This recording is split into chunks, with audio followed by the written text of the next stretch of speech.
warahmatullahi wabarakatuh. Perkenalkan, nama saya Hilmi Hafiza Andira, mahasiswa semester 3 jurusan Pendidikan Bahasa Inggris Universitas Lancang Kuning. Saat ini saya berada di Lembaga Adat Melayu Kabupaten Pelalawan. Untuk memenuhi tugas UTS mata kuliah etnopedagogi, saya akan mewawancarai Bapak Jasfar, Ketua Lembaga Adat Melayu, mengenai bagaimana adat Melayu memandang pendidikan. Sebelumnya, perkenalkan, nama saya Hilmi Hafiza Andira. Ini wawancara nih untuk memenuhi tugas ujian tengah semester mata kuliah etnopedagogi. Jadi tugasnya itu kami diminta untuk mewawancarai tokoh adat. Kebetulan karena saya sukunya Melayu, jadi diminta untuk mewawancarai tokoh adat Melayu juga mengenai tentang bagaimana adat Melayu itu memandang pendidikan gitu ya Pak. Mungkin pertama Bapak boleh perkenalkan diri dulu Pak. Oke. Nama saya Jasper. Di lembaga adat ini saya dipercayakan karena ketua lembaga adatnya baru-baru ini sudah mendapat musibah, meninggal. Jadi kebetulan saya adalah Timbalan 1 DPH LAM Riau Kabupaten Pelalawan. Jadi untuk sementara ini memang saya yang menjabat Ketua LAM. Saya tinggal di Jalan Lintas Timur.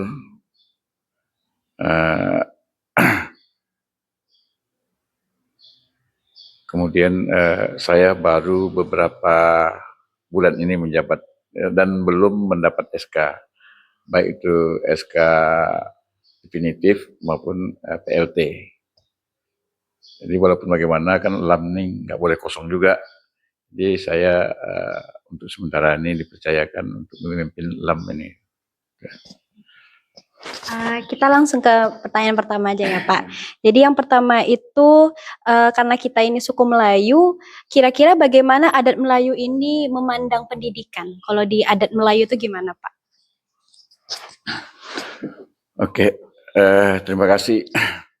Di Melayu itu memandang pendidikan itu sebetulnya sangat penting.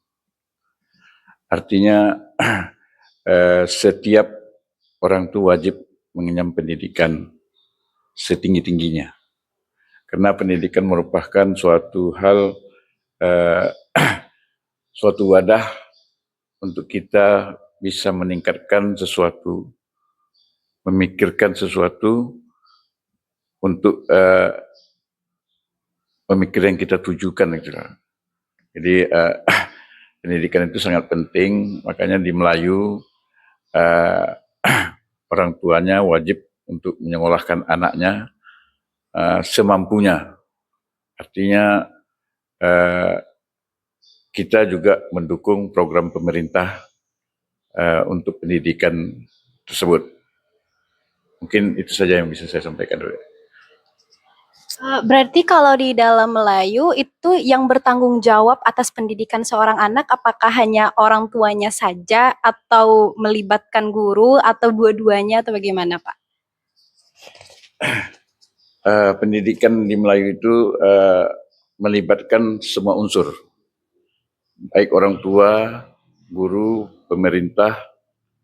Dalam ini pemerintah mungkin menyokong anak tersebut dengan cara membiayai, mengeluarkan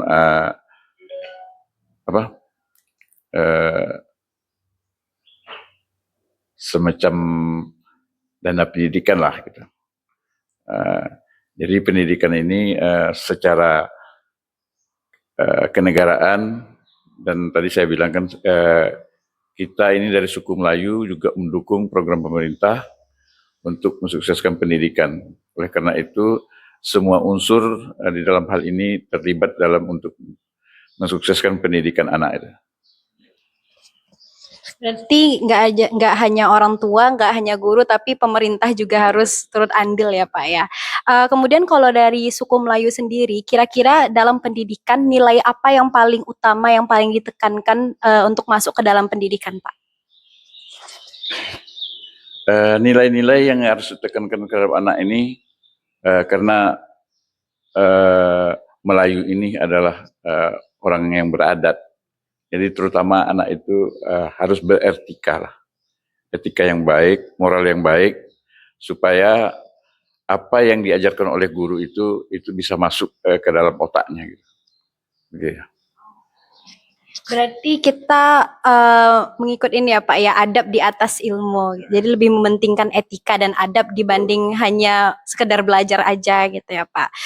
Baik Pak, kemudian ada nggak pepatah Melayu yang dikhususkan untuk pendidikan gitu? Apakah ada pepatah di adat Melayu sendiri atau bagaimana Pak?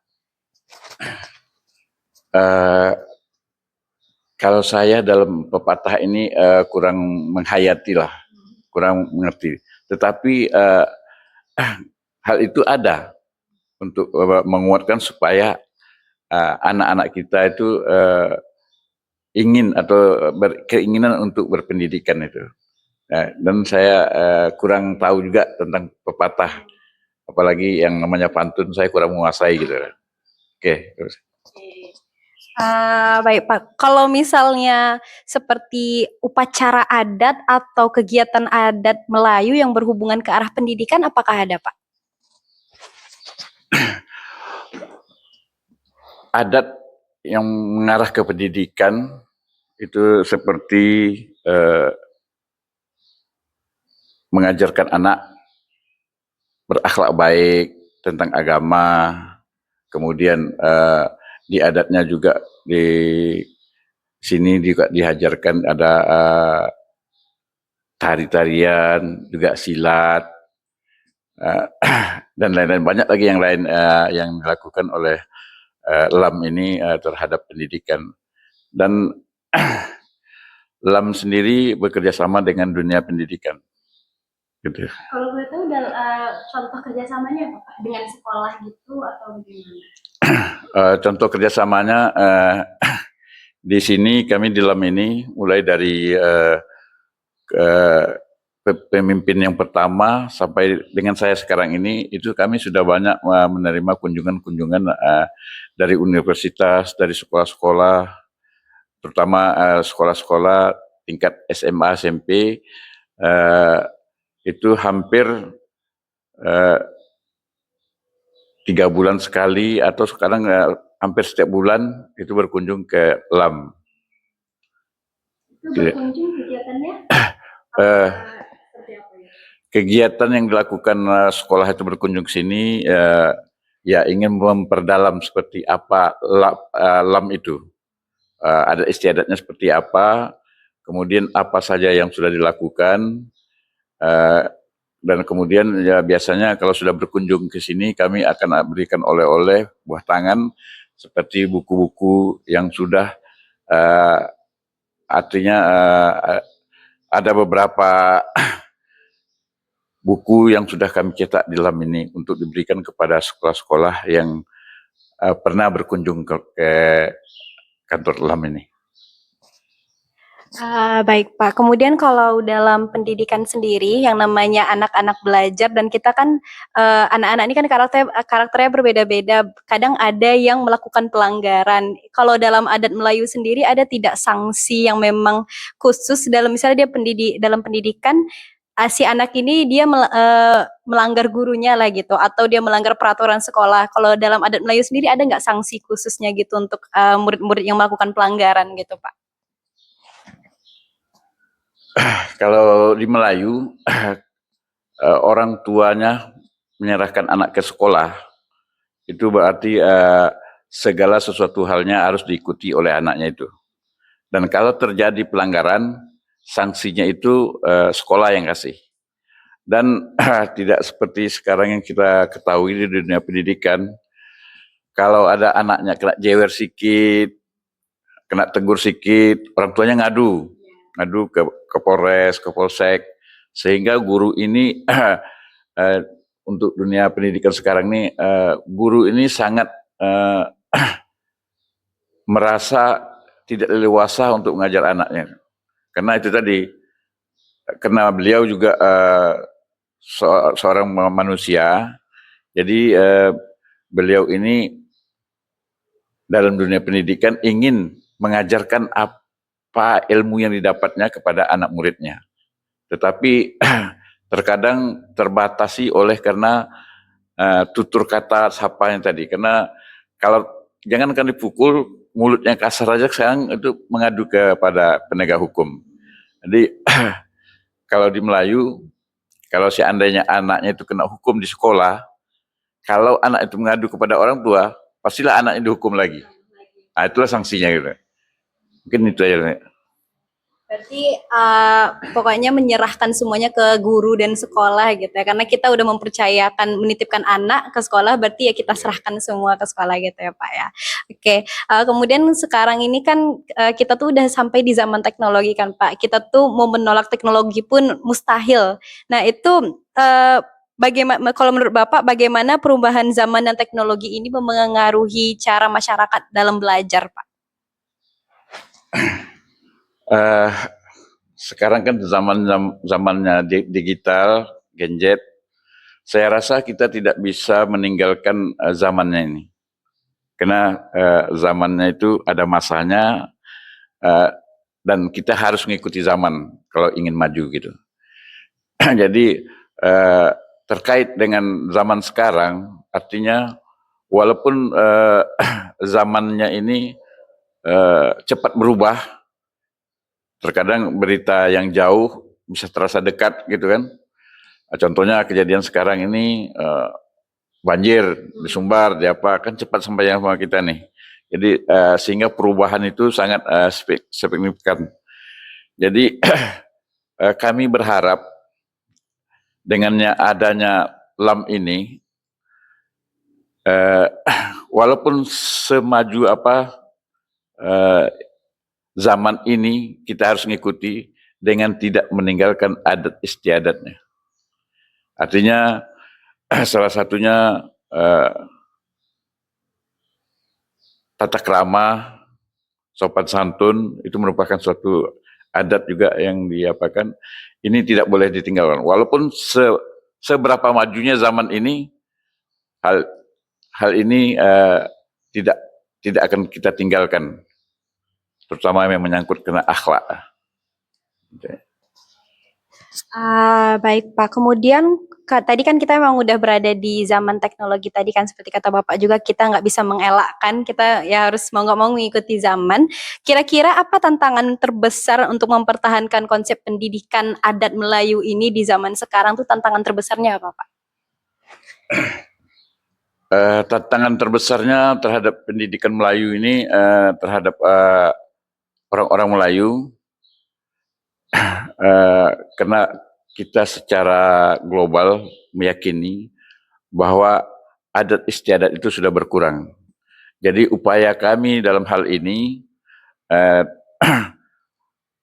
kami sekarang dalam melakukan hal ini dalam ajaran Tunjuk Melayu, kami secara berkala turun ke daerah. Dan ini jadwal kami besok pagi, kalau nggak salah, besok pagi kami akan turun ke daerah Kerumutan untuk mengajarkan tunjuk ajar Melayu ini. Dan ini sudah kami lakukan hampir seluruh kecamatan yang ada di Kabupaten Pelalawan ini. Kalau nggak salah ini Kerumutan, Ukui lagi yang belum. Itu akan kami laksanakan dalam waktu dekat ini juga akan kami laksanakan tunjuk ajar Melayu ini agar semua masyarakat Melayu yang ada terutama di Kabupaten Pelalawan ini bisa mengingat kembali sejarah-sejarah Melayu atau ajaran-ajaran tunjuk Melayu, terutama tentang akhlak dan pendidikan. Itu ya. Baik Pak, kita masuk ke pertanyaan terakhir. Ini langsung aja, Bapak, apakah ada yang ingin disampaikan kepada khususnya generasi-generasi muda sekarang? Mungkin pesan Bapak, nasihat Bapak untuk mereka khususnya anak muda yang bersuku Melayu, beradat Melayu. Apa pesan Bapak agar mereka tuh tetap mementingkan adab, tetap mementingkan etika dan akhlak, apalagi dalam dunia pendidikan, Pak? Oke, terima kasih. Himbauan kami terhadap terutama anak-anak Melayu umumnya warga Pelalawan, silakan anak-anak semua mengikuti teknologi yang ada, dan ini saya rasa juga wajib bagi anak-anak. Teknologi ini bisa kita manfaatkan dan bisa kita bisa menyesatkan kita lah gitu. Jadi silakan mengambil manfaatnya yang sebaik-baiknya, dan jangan lupa